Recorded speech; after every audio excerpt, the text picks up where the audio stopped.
There's a kind of pain that doesn't scream. It sits silently in your chest like a weight no one else can see. You move through your day, talking, smiling, performing, while quietly drowning in thoughts that no one else hears. This is the battlefield of the mind. And in this war, you are both the soldier and the wounded. Anxiety doesn't always arrive as a panic attack. Sometimes it comes as restlessness. Sometimes it's the tightness in your chest at midnight, the need to check everything twice, the fear that something, anything, will go wrong. And often you don't even know why you're feeling it. There's no clear threat, but your body is still in defense mode, fighting shadows. And then comes overthinking, your mind's desperate attempt to protect you, to prepare, to predict, to prevent every possible mistake or rejection. You think about what they said, what they didn't say, what you said, what you should have said, and suddenly you're no longer living. You're analyzing your own existence like a crime scene. This constant survival mode is exhausting, not just mentally, but spiritually. You begin to doubt yourself. You lose trust in your own feelings. You start shrinking, hiding the parts of you that feel too much. But the truth is, those parts of you are not too much. They are the very pieces that make you human. And behind all this often lies trauma. Not just the big events, but the slow, quiet erosion of safety, of trust, of being allowed to feel. Maybe you were told to toughen up.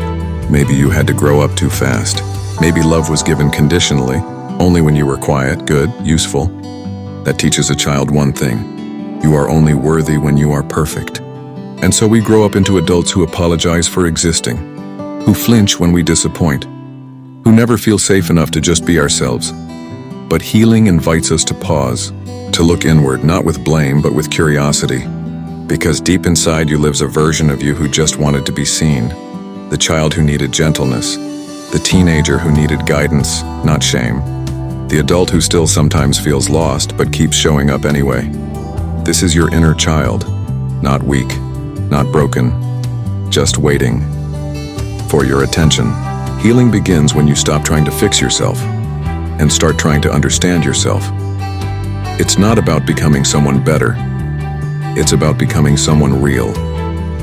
Self-worth doesn't grow from praise. It grows from presence. From the nights you held yourself while no one else noticed. From the moments you said, "I can't do it all," and allowed that to be okay. Because sometimes healing looks like sleeping in. Sometimes it's crying in the shower. Sometimes it's saying no to protect your peace, and that's valid, that's brave. Healing also means accepting that some things hurt more than they should, that you may never get an apology.